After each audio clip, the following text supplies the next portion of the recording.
A call came in from an unfamiliar number. Who could it be? Hello. No, hello. It's your son, Kevin.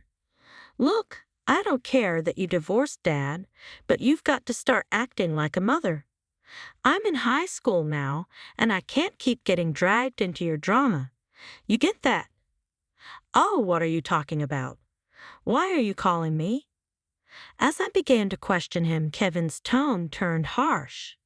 I'm telling you, you need to cover my child support and school fees, and you need to do it soon.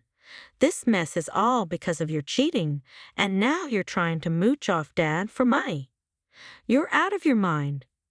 His words infuriated me. Kevin, who is this? I've never had children.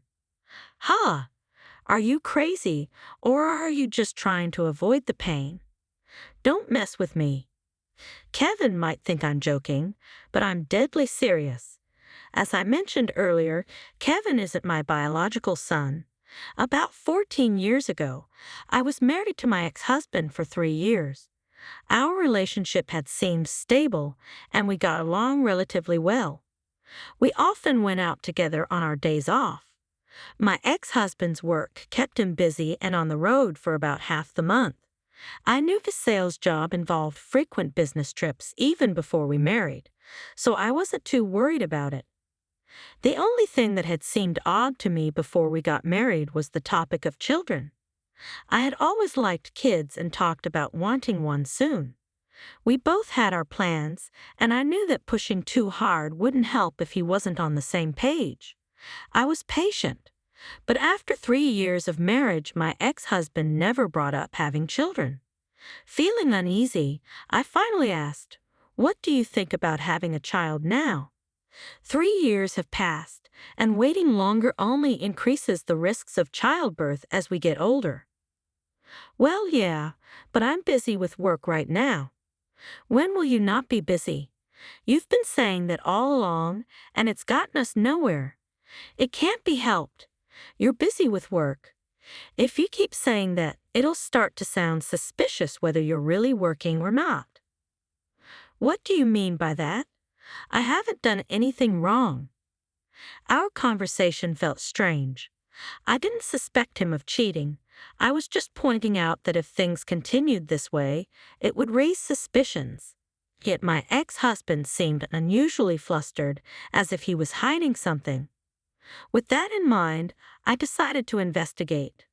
I uncovered the truth about his actions, his evasive attitude when I questioned him, and what he was actually doing during his business trips. It wasn't just cheating. He was leading a double life, spending half the month with me and the other half with another family. What shocked me the most was that the other family had a child. That child was Kevin. When you called me just now, Kevin was about 2 years old, too young to understand what was happening. It's both fortunate and unfortunate that someone is bound to get hurt. I decided to talk to the other woman later. She seemed aware of me through my ex-husband, giving me a slight nod when we first met. Her demeanor was far from friendly. Amidst the tension, we quickly got to the point. I voiced all my concerns. Whether it was acceptable to let my ex-husband continue leading a double life, and the true identity of Kevin's mother. She remained unfazed, responding with a calm demeanor and no trace of remorse. She confidently declared herself Kevin's mother. While my ex-husband had kept this a secret, she seemed completely open about it, leaving me feeling somewhat overwhelmed. Finally, I asked her what her plans were moving forward. I'm not planning to do anything. I have no intention of changing anything in my life, and I'm fine with that. But I don't think he's going to have any more children. Why do you say that? When I told him I was pregnant with Kevin, he didn't seem particularly thrilled. He mentioned it would have been better if the timing had been different. So I ended up getting pregnant by chance. Otherwise, I don't think he would have wanted a child, even though he told me he liked children. Doesn't that mean he didn't want a child with you? She gave a slight smile and replied, "That's strange, isn't it? If that were true, Why did I, who didn't want a child much, end up giving birth, while you, who wanted one, never got pregnant? Can he really say he likes children? Well, I'm sure he said he liked children, but it must have been a lie, right? Maybe he thought saying he liked children would make him more appealing to you. Perhaps he just used it as an excuse to flirt with you. I wanted to retort, but something held me back. It felt like she had struck a chord, and it seemed clear that my ex-husband had been thinking about having children despite his apparent lack of desire. Given all this, I began to think that the other woman was right. All I could do was seek damages. Her relaxed expression only deepened my misery. A few days later, I completed the divorce papers and handed them to my husband, informing him that I would also be seeking damages. He likely heard about me from the other woman. My husband accepted the divorce papers and the damages without a single question. In the end, what was the point of this marriage? One thing continued to bother me. On the day I packed up and left, I asked my ex-husband why he had married me. I wonder why. I'm not really sure either. I really wonder why we got married. If we didn't even know why, we shouldn't have married in the first place. Yeah, that's true. If we hadn't, you wouldn't have this divorce on your record. But you chose to marry me because you liked me, right? We can just consider it a wrong choice in life. Let's move on to better things from now on. Thanks for everything up until now. Same to you. I'll pray I don't choose someone like you in my next life. And so we divorced. Afterward, I embraced my newfound single status, changed jobs, and moved to a different state. Approaching everything with a fresh mindset was a very positive experience for me. My ex-husband occasionally contacted me about paperwork, but we never discussed our current lives. Perhaps he wasn't interested. He had his life, and I had mine. 10 years passed without contact until I received an unexpected call from Kevin. I wondered what it could be about, and it turned out he was asking for child support and school fees. Kevin, born from my ex-husband's affair, had no claim on me, and I had no obligation to pay. I tried to explain, but he wouldn't let me speak. Don't you feel ashamed as a mother? If that's the case, then don't have any children.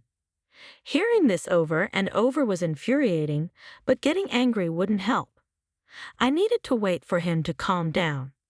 A few minutes later, I managed to start a conversation. Can I talk for a moment? There are a few things I need to clarify. How did you get my number? It's obvious. I got it from Dad. Our family hasn't been well off lately, and things seemed strange. Eventually, we couldn't afford tuition and all that. Because of that, I had to start working part-time. Dad said it was all your fault, so I heard a lot about you, Mom. That you cheated on Dad and left him without paying anything, as you had promised. Until then, I hadn't delved much into the details of the divorce, but now everything was clear. It was all my fault. I see. I finally understood why he was so angry. Any child in his position would be furious. But my ex-husband had lied to Kevin and, unbelievably, had turned him against me. Anger surged within me. It's frustrating that he's resurfacing in my life now, especially since we've already divorced. But seeing Kevin deceived like this made me feel pity for him. He's just a stranger, but I couldn't just dismiss him and say it's not my concern. Afterwards, I remarried and now have children with my current husband. As a parent, I felt it was my duty to address the situation honestly.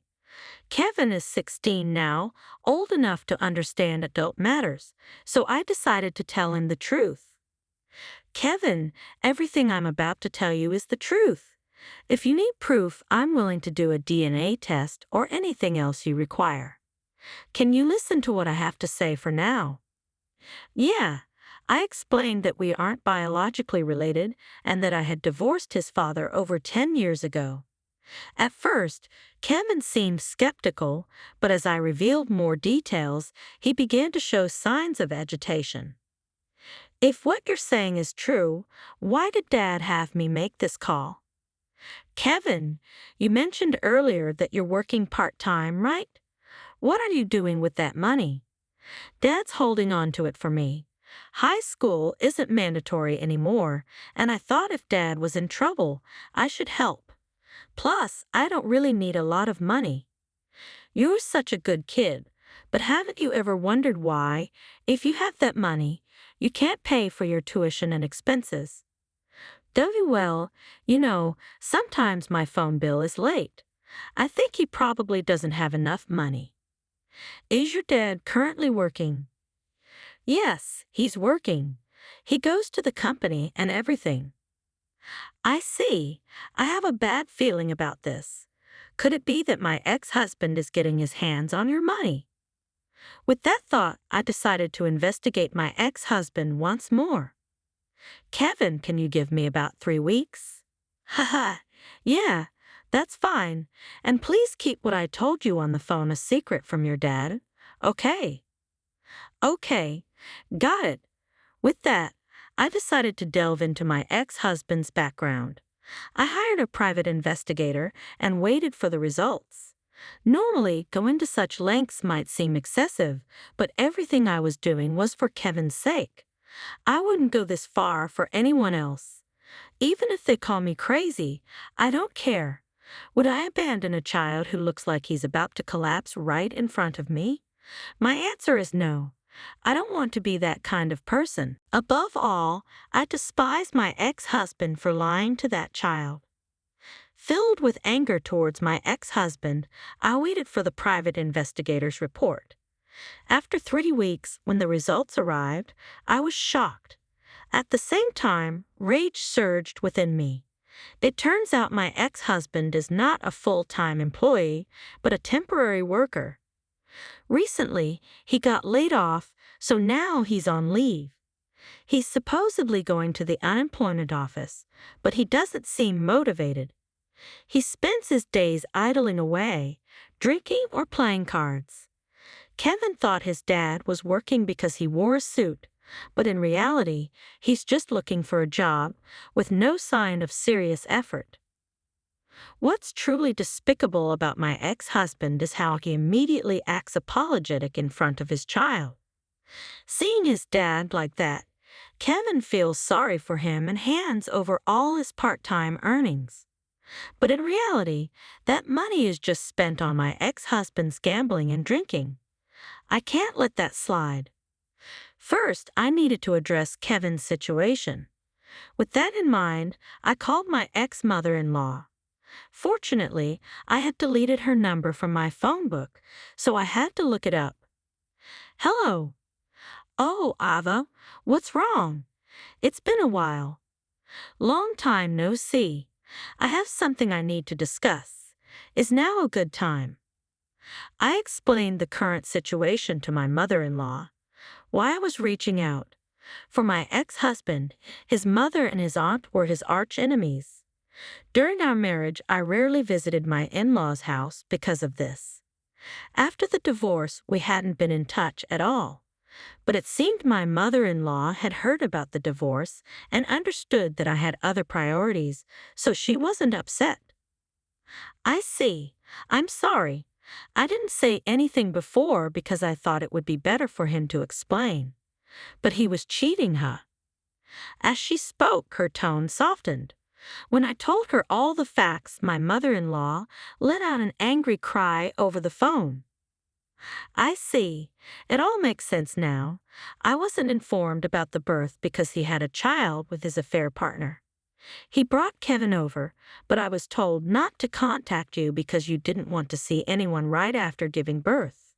After giving birth, some people experience mental instability, and some even suffer from mental illness. So I quietly left you alone. When I heard the reason for the divorce, I felt sorry but couldn't reach out. Is that so? But now Kevin occasionally visits, and it makes me happy. Even if he's the child born out of an affair, he's not at fault.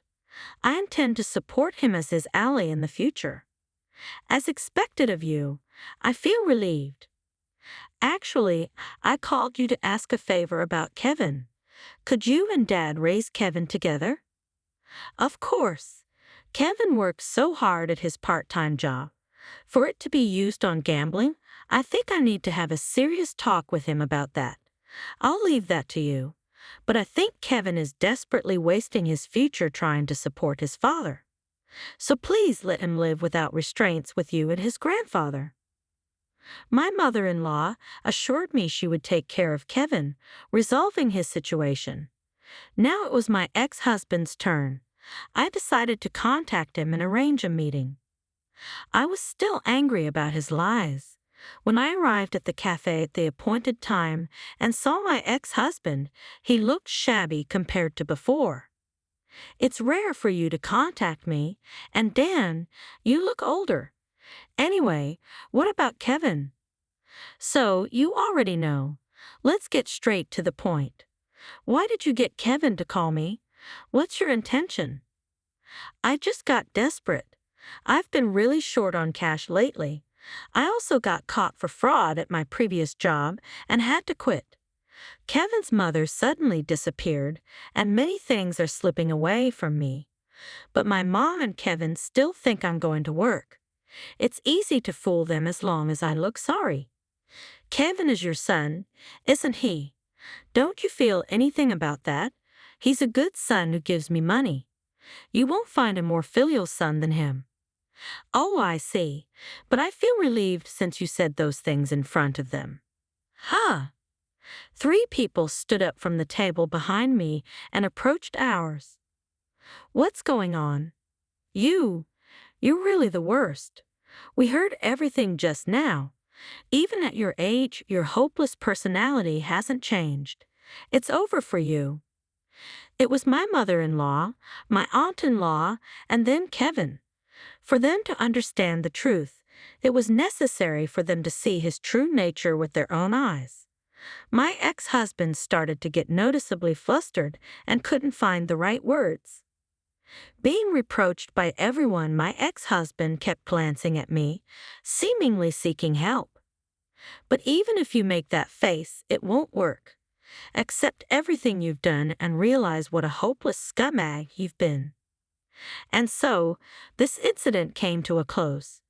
Since then, my ex-husband has been criticized by my mother-in-law, aunt-in-law, and my father-in-law. He was forced to get a job. Through my father-in-law's connections, he landed a job at a construction site. My father-in-law said he sent him there to whip him back into shape, and he also instructed the company to deduct child support from his salary.